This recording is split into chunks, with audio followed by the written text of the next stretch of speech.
Welcome back to the Lanterne Rouge Cycling Podcast, the recap of Tour de France Femmes avec Zwift Stage 1. I must say, I was tired. You know, it's been 3 weeks. Nothing's energized me more in the last week than turning the television on this beautiful summer evening and just watching some different racing, some different characters, and some motivated women to take on the biggest race of the year. I was actually very excited, and we had a race that delivered. We'll get to the route in a second, but yeah, this was fantastic, just fantastic to see. I'm pumped. And any news pre-stage, Benji, before I do the profiles? Well, first of all, we had some rumors of the last couple of days that Marlon Reusser had stomach problems leading up to this race. So we would see in this stage, in the coming race, whether that would have any influence on her performance in this race. But outside of that, not necessarily. I was looking forward to the race as well, to be honest. I'm really hyped to see what's going to happen in this Tour de France Femmes avec Zwift. And there's some interesting stages in there. There's some Lorena Wiebes stages in there. But the first stage was like exactly on the brink. You'll talk about the profile in a second. Exactly on the brink where I did not know even whether SD Works would pick Wiebes or Kopecky for this. Because if you look at the final climb, Wiebes has won on a climb like that in Burgos. And then you'd think about Kopecky, and she's also pretty good on a bicycle when it's an uphill sprint. So, Patrick, what is the stage I'm talking about? 79k, short but sweet, from Vannes to Plumelec. We're in the Morbihan region in the north of France. So we're starting with a punchy circuit, but different stages to the first week of the men's tour. And we do 3 laps of the Plumelec circuit. And it's a 1.8k, 6% climb. It's pretty hard. There's some 8% sections in there. There's like 9% for 400 meters, which we'll get to in a second. The first 800, those 5%. So you want to be careful burning your biscuits on that first, moving up in the wind there. It is a descent entry, not a crazy like fast descent. It's a pedaling descent, but it is a very fast descent entry. And there's a bridge, which will be very important for it on 2 of the 3 laps. There's a bridge right-hander. You got to go single file through there. Pretty sketchy. But yeah, the first part of the stage, it's not that hard a stage. It's like three times up this 1.8k, 6% hill for these women. Well, they do 30 kph. Yeah, it's like 3-4 minutes. And the tension, Benji, is puncher, sprinter, attacker, GC rider. Like, anyone can win. That's why I like this stage. Tactics are important. Positioning's important. We saw a very similar finish in Burgos. It was almost identical, which was won by Wiebes ahead of Balsamo. Interesting, huh? That's a stage where it was 1.6k at maybe around 6%, and this one is more 1.8k at 6%. But it's also a different starting field where the Tour de France Femmes avec Zwift on paper has a more brutal peloton and should ride the climb a little bit harder than in Burgos, is my expectation for this race. Anyway, you set the stakes. We had an excellent stage on paper in front of us, but was it going to pay off? Starting off with an early breakaway action. In the breakaway, Laura Tomasi and Maud Rijnbeek. Rijnbeek is from Volker Wessels and Tomasi is for Laborel Kucha. And those 2 riders in the breakaway had a gap for a bit. They went up there. Rijnbeek eventually drops Tomasi, and Rijnbeek does take the 2 points on the first KOM of the QOM, actually. We got to switch our minds from men's to women's Tour de France here. Queen of the Mountains Gate. And she takes 2 points there. And for the second place, the peloton was basically like passing Tomasi, catches her on the climb, etc. And at the front, you've got multiple teams kind of not blocking the road, but riding next to each other on the road. And the first rider of 2 teams starts sprinting. For the actual 1 point left, it was Imogen Wolf for Visma Leasebike, and on the other side, Alison Jackson for EF Oatly. And those 2 end up sprinting against each other. Wolf takes it just over Alison Jackson there. I think, Patrick, it looked to me like they both were like, let me try and sprint as late as possible here, so that nobody expects that I'm going to do it. And then Alison Jackson sprinted a bit too late. I think it might have been Van Aert. Was it? I think all the Visma minions all had like the massive sunnies on and the big helmets, and I couldn't tell who any of them were, except Ferrand-Prévot and Vos, who honorably, aero doesn't exist if you're that good. So, I mean, yeah, I don't know who it was. I think it might have been Van Aert, given that she has one QOM point after the stage. But it's clear, Benji, two teams, both of those two teams, they want to control. EF want to go for Naomi Rook, I'm pretty sure, not Jackson. They want to go for Rook, although she was bringing up later. And Jackson's actually good in these sort of finishes. And Visma wanted to control for Voss. Very, very clear. SD Works Pro Time wanted to control for we didn't know. We didn't know. I think they also didn't know. And we're going to make a judgment call during the stage based on... You can look at a climb on a profile. You can compare gradients. You could say this is the equivalent climb to the Burgos climb. Yep. But maybe because the first 800 meters of this are 5% and the last 800 meters are 8% or 7%, maybe that makes it actually a different climb on feeling for Vibes to win. And so I think they were going to be like, okay, do a couple of laps, make the call. It's too hard. Kopecky, you go for it. I'm pretty sure that was their plan. Okay, but after that early QM point, we've got some crashes in the peloton, sadly, and some bad news as well when it comes to certain riders. We had a crash with Ruby Roseman Gannon, I'm pretty sure, with two riders from WinSpace and an Arkea rider involved as well. And then a few minutes later, we see at the back of the peloton a rider dropping that was on paper one of the pre-race outsiders, co-favorites according to some people for this race. Marlon Reusser is dropping here, and that tunes back to the point I made earlier, the pre-stage point, that she had stomach problems in the run into this race. But Patrick, I'm going to go on a small rant here, and I might be unfair in this situation because I don't know the situation within the team, but in my opinion, when I look at the situation and I look at, we're not even halfway the first stage of this Tour de France Femmes avec Zwift, and Marlon Reusser is dropping off the peloton, cannot keep up with the peloton tempo, the normal peloton tempo. If you're that sick that you can't do that, then the team should be able to know before the stage that you are that sick, and you shouldn't be at this Tour de France Femmes. Because that's a roster spot that is now wasted, that some other Movistar rider could have been here and actually have been useful for this team. Yeah, I agree with you, because Royce is not a pure climber. For Royce to stay in the peloton is so easy. Yep. Like, she's doing, in theory, at the start of these races, like her zone 2, just less probably, because she's that powerful. So she's clearly so sick that she cannot even cruise around. And she's out of the race, and you're down to 6. You start with 7, you're down to 6. And yeah, that's tough. Lippert involved in a crash as well. And we saw Royce giving her the bike and not really trying. Bunel, Garcia, Squibon involved, and they all lose time, big time today. So a lot of the bad positioning, pure climbing GC riders, these are not the stages they're looking forward to. And in the white jersey, we already see Bunel pretty much losing a huge chunk of time in that competition. And just a shocker for Movistar, Benji, because Lippert's a heavy favourite for this sort of finish. Yeah, that's true. She's a rider that could win a race like this, could win a stage upcoming. So hopefully the crash doesn't have any physical consequences. She does end up losing time at the finish line, which is not exactly a surprise after that crash. But that crash, they can't do anything about that. As in, someone crashed on their own. That's bad luck. The Reusser inclusion in the team, to me, is something that the management probably should have realized before the race started, that they should have put someone else in. And the fact that Kat Ferguson isn't here, I found really sad looking at the start list before this race started. Anyway, that's my personal opinion. Let's continue on, because after these crashes and Reusser news, we have an intermediate sprint. And in the women's race here, there's 25 points available, not 20. And I'm looking for the green jersey favorites. The ones that I have in my head, I'm okay.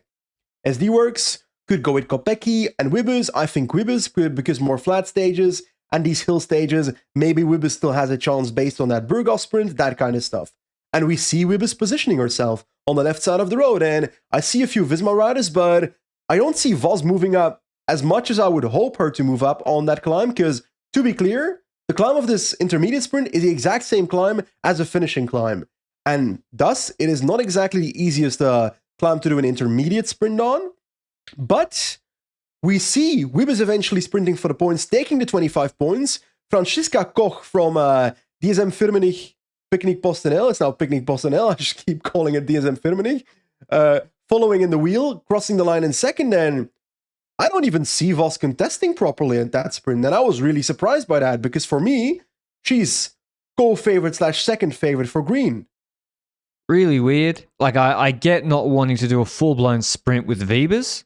Yeah. Because I roll in for second. Exactly. Like, just roll, you know, and no one else was really sprinting. I know they were like seated but yeah, still take the points because I know Vos wants to win more stages, wants to take yellow today, didn't want to jeopardize that. She's won the green jersey, I think, twice. But still, it's a prestigious competition. But still, yeah, I was... It seemed like, you know, just roll over, take the 10 or 12 points and move on. I think she was boxed in a little bit. But anyway, that was... Yeah, I agree, Benji. That was kind of strange. I think Vibers was probably pleasantly surprised that no one sprinted her for it. Koch continues. Vibers follows in the wheel. Mm-hmm. She's not going to pull, I don't think. No. She's not going to pull. Visma start chasing all out behind, and they close it. There's some more attacks. Picnic Post and L, they clearly have a plan. The plan is to roll attacks, try to get away. It's a good one. It doesn't work. They go to Barale again, gets a gap, gets caught. Yeah. I think Blanca Vash was chasing her. No, maybe Koch goes again. Blanca Vash is chasing her. She brings her back. Another group goes with Chapman? Yeah, that's after the next QM. Oh, okay. So the next QM is first, the next climb, and there we see basically Eleni Janssen from Volker Wessels. We've spoken about her a few times earlier this year. Pretty damn solid talent, and she goes early at that QM sprint, and Shabby's kind of following the wheel, etc. In the last 100 meters, Shabby tries to go past, and gotta say, Eleni Janssen basically kind of like half chops her. Not sure if it was on purpose or not, but doesn't matter. I would have given a yellow card for this deviation. That's my personal opinion. And Shabby still ends up winning the QM points here. So Elise Shabby from FDJ Suez will be wearing the polka dots tomorrow in tomorrow's stage. But am I the only one who's surprised that we didn't see more teams going for these QM points? It's a chance to be in the polka dot jersey tomorrow, but also on the podium of the Tour de France tonight. Yeah, I was also surprised. I think some teams like Picnic were aware of this, or even Vibers, and who else was it? But yeah, I was also surprised. EF, I think. Maybe Eleni Janssen, she watched our Tour de France 2025 gameplay video and saw how I did the intermediate sprints, and she got inspiration from that. Yeah, exactly. Just if you had to lose the sprint, just chop them into the barriers. What are they going to do? And but yeah, we all know this is coming down. It's the yellow jersey on offer. There's just no way an attacker wins. There's no way a group of four get away. There's just too many teams, because even if Visma are represented in that group, they're not riding. That's what happens when Naesen goes. She doesn't ride. That group gets caught. And we're with 5-6Ks to go. And the lead-outs are beginning, which arguably is too early, Benji. I mean, it's an uphill finish. It's not a pure downhill. And we see Visma come to the front with like 6, or the full team, because Bunel is off the back. Flying to the front. It reminded me of that Kampenarts downhill in that first week stage in the men's Tour de France, where the Visma lap train in this race just completely took control in the last 6 kilometers. And it was slightly downhill, shredding us down this ascent. And you can see the peloton, some gaps there, but also you can tell that not the entire peloton is as confident in this descent as the riders at the front, as we see Pauline Ferrand-Prévot, etc. at the front vibing down this descent. But at the back of the group, there's people that are like, oh shit, I need to do my own lines here, because otherwise I'm not finishing this race. So absolutely a shredding tempo by Visma Lab. But was it, which of the riders was it that was shredding the descent? Was it Lieke Nooyen? It was Wolf, Femke de Vries, Nooyen, and then the last one is Van Aert. Van Aert does the lead out over the bridge. But then, Benji, where are you going to go? Because she's not going to do a whole climb herself. She starts on the bottom of the climb, but you start the climb full gas, and the peloton is so stretched that there are riders out of position had to spend so many bickies there. Especially because if you're already out of position, you now have to move those positions up in the first half of the climb.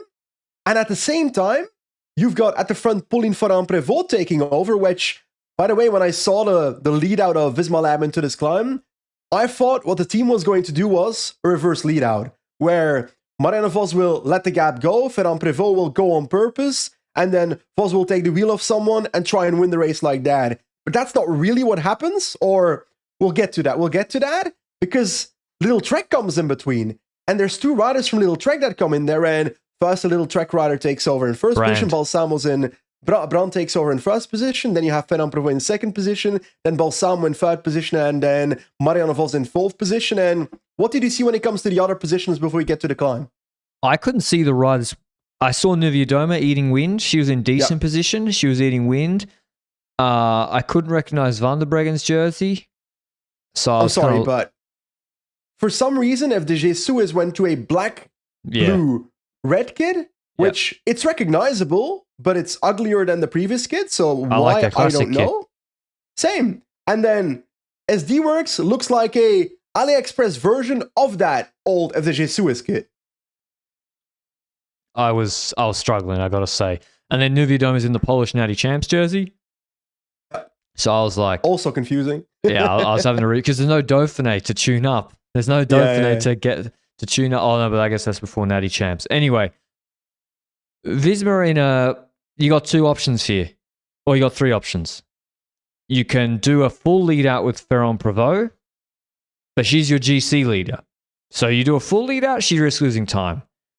You just wait, do nothing, and wait for an attack of overexcited Ludwig, Puck Petersen, or Lippert, who wasn't there, and then you follow in the wheels, and then you both sprint, Ferrand-Prévot and Vos, or you attack. And I think she wasn't initially attacking. I don't think so either. I think it was Balsamo that was the key to this final. Balsamo, who was sitting in the wheel of Pauline Ferrand-Prévot, can't follow the wheel of Pauline Ferrand-Prévot on this climb, and a gap opens from Ferrand-Prévot, PFP, to Balsamo on the road, and Vos is not closing that gap. So it's indirectly that reverse lead-out strategy that might not have been the plan, but it's getting created on the road. And Ferrand-Prévot sees the gap and she starts shredding it, but I'm sorry, but the way she flew up this climb, that was more impressive than any acceleration I've seen from her in the early season. When you get a gap like that, when you're not setting a tempo, when you're not attacking, she was riding slow to not lose front position and to wait for another attack. That's what she was doing, and she got that gap. And then once she saw she had 10 meters, she committed to it, obviously. But then Van der Breggen comes and starts chasing it back. I want you to go and look at KLCP on this climb. If KLCP, her position at the start cost her so much. Where she comes from is crazy. For the people that are new to the podcast and didn't listen to the preview, who is KLCP? Oh, Kim Lecourt-Pina. Okay, we had to get that out there for a second. But you're right, she was completely out of position and she has to move up kind of by herself as well. And what did we see when it comes to SD Works? Because I was looking for Wibbers dropping through the group in the first half of the climb. Looked like she was laboring, like she was struggling to follow the tempo, so I didn't expect her to compete here anymore. But obviously, Lecourt-Pinar's jersey also looks a lot like Kopecki's jersey from the helicopter, so I was trying to figure out, okay, which of the two is who? And Kopecki wasn't looking that vibrant either when it comes to the positioning, in my opinion. No, she was losing. Both of them were losing wheels. Kopecki eventually loses a minute on this climb, so she parks it. Wiebes, she couldn't compete, so Wiebes was actually their best option, apart from Van der Breggen herself. This turns into like a pure puncher finish of GC riders mostly. And yeah, Ferrand-Prévot gets that gap. KLCP, she comes back to Van der Breggen pacing, and Vos has got the armchair ride. She started the climb in absolute good position. She hasn't had to hit the wind. Balsamo's dropped her teammate's wheel. She's slotted straight onto Van der Breggen, who doesn't have the explosivity, and she's getting dragged up by Van der Breggen. And then KLCP goes over the top. Vos slots onto her wheel, and now we're thinking, Benji, you can fuck this up. Because Vos was trying desperately to gift this to Pauline Ferrand-Prévot. Yes! Desperately didn't want to win. Because Ferrand-Prévot had the gap. KLCP's bringing her back though, and at a certain point, with like 75 to go, Vos realizes, I have to sprint. I have to, because if KLCP comes back, it could be like the Brennan Groves, Thibaut Del Grosso situation. Did we see a similar situation with SD Works maybe 2 years ago with Majerus and Kopecki or something, where they ended up losing it? I don't remember. Or they I'm tried not to sure. gift it to Majorus and it didn't work. Anyway, in this specific situation, there Voss had no choice, and she also has the experience. Like, she's the best female rider of all time. She has the experience to know, okay, at this point I need to go or we're losing this. And Lecour Pinard was coming. She was coming. She was gonna pass Ferrand-Prévot by the finish line. Yes, you could argue, okay, maybe it's not 100% sure that if Voss doesn't sprint that, Lecour Pinard wins, but I thought she would have passed Ferrand-Prévot, so I think it's 100% the right decision by Voss to do so. In doing so, passing Ferrand-Prévot and crossing the line, one, Marianne Vos winning stage 1 of the Tour de France Femmes Zwift ahead of Kim Lecour Pinard, who also a fantastic race by her in the last 6 kilometers here. And then third, Pauline Ferrand-Prévot, who finishes with a fantastic result as well. But what did we see behind that? Because I was looking Demi Vollering. Where are the gaps? Pretty big gaps. Like, I actually wasn't expecting gaps of 9 seconds to the top 10, I must admit. And we see a gap. Niewiadoma finished the same time. Vollering's on 3 seconds. She also loses the 4 bonies to PFP. Peterser on 5 seconds. Van der Breggen is on 5 seconds. Elena Janssen, good result again. She's on 9 seconds in a group. Royakkers, Pfeiffer Georgie, Music, Shabby, Kerbel, Dijger, Neve Fisher, Black. Weber's on 16 seconds with Alerud and Trinket Colonel. These are big gaps. I mean, Gigante loses 21 seconds with Lebu here. Like Yara Castelline, she's a good climber. She loses 34 seconds. ELB, hold the phone, Benji. Yes. Elisa Longoborghini loses 52 seconds? Whew. Huh? Ay. Well, that chick riding her to the finish line, basically, so that's a bad start for Longoborghini. She's one of the riders that she just won the Giro d'Italia women. You look shocked. There must be something up. She must have been sick or something after the Giro or not recovered well. Like, that's a minute. Yeah. On a climb like this, should never happen. So something must be up. I mean, I was skeptical of PFP's GC bid, Benji, before this race. Both of us were in the preview because on Jebel Hafid she didn't show it, and on the Vuelta she had to DNF. But the top 10 riders also don't look good. I know this is a puncher stage, but like Royce is already out. ELB already loses a minute. To me, this finish says nothing about Vollering, by the way. It says nothing about her long climbing. But it's also big gaps happening straight away, and some riders coming into this race with maybe not the best shape, whereas she's been at altitude preparing for 2.5 months. That is true. The thing with Pauline Ferrand-Prévot is that in the run-up to the Tour de France Femmes Zwift, she obviously returned to road cycling at the start of the year. So we already don't have as many data points when it comes to her climbing abilities in the last few years as with the competition here. And in the first half of the season, she has not performed on the long climbing. But then again, we have not seen her with the preparation for the Tour de France Femmes Zwift that she just had. So it's a question mark.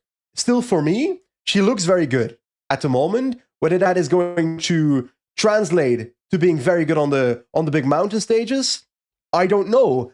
I assume that it's going to be better than at Jebel Hafid or something. I would expect that.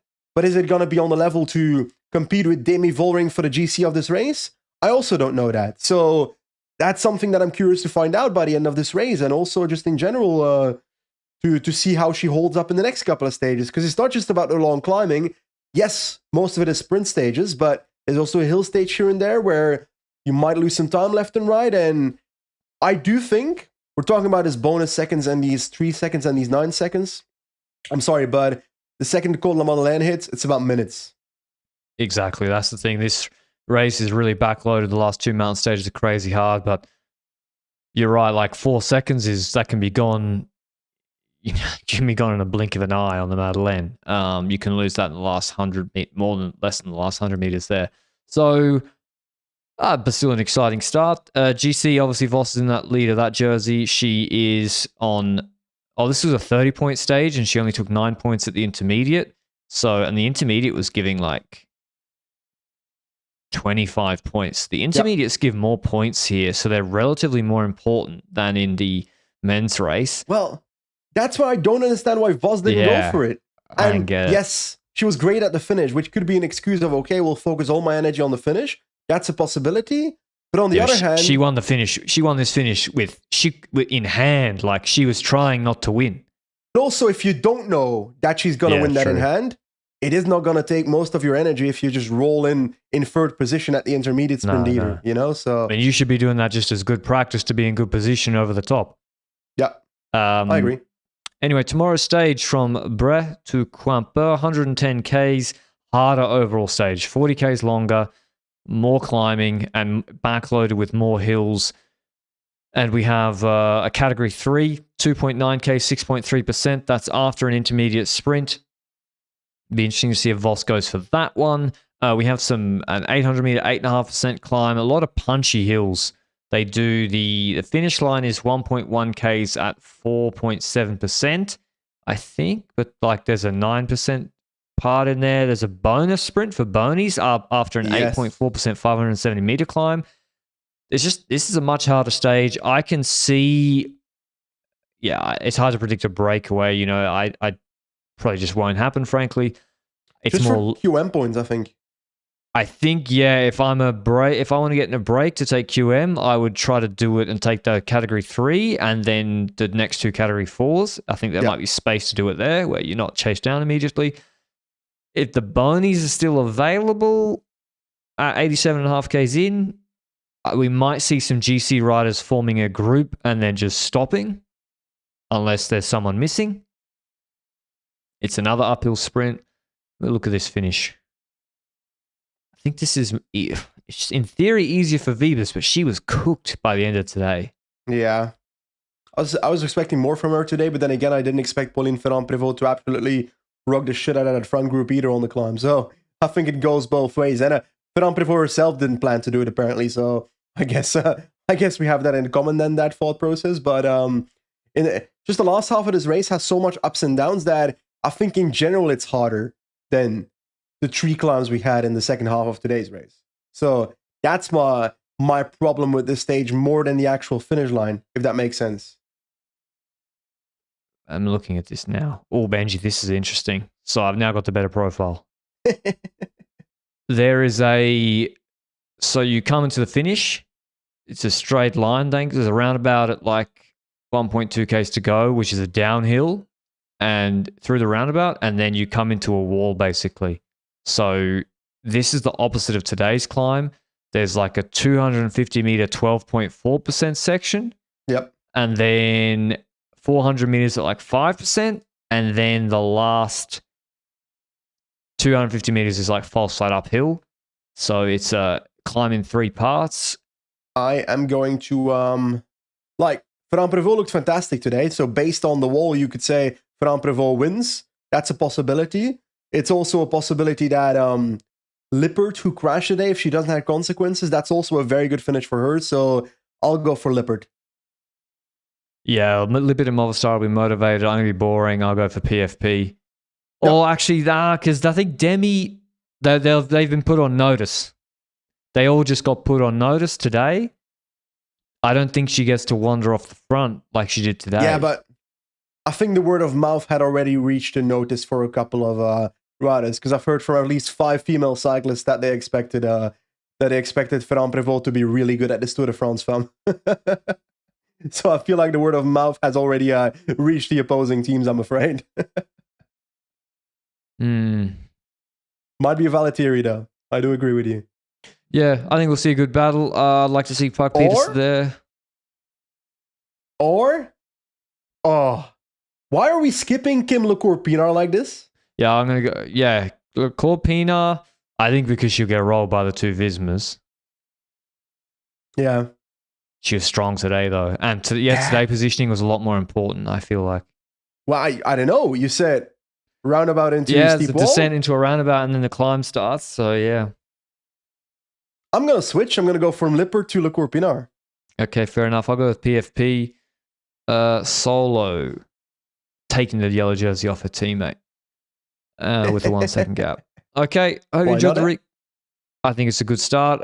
Tomorrow's stage is earlier, if I'm not wrong, Benji. So today, Correct. very late finish. Tomorrow, very early finish. It precedes the men's Champs-Élysées stage. And Benji will be doing a recap pod all in one for both. Solo man is here. Solo man pod is here. back. It's been years. His Patrick is flying off to Paris, so the man will be present in Paris, and I will hold the fort down tomorrow. So give me some support tomorrow. We're going the Giulio Ciccone system, no planes. Okay, thanks for listening as always, and we'll see you over the next couple of days. Ciao, ciao, ciao, ciao, ciao.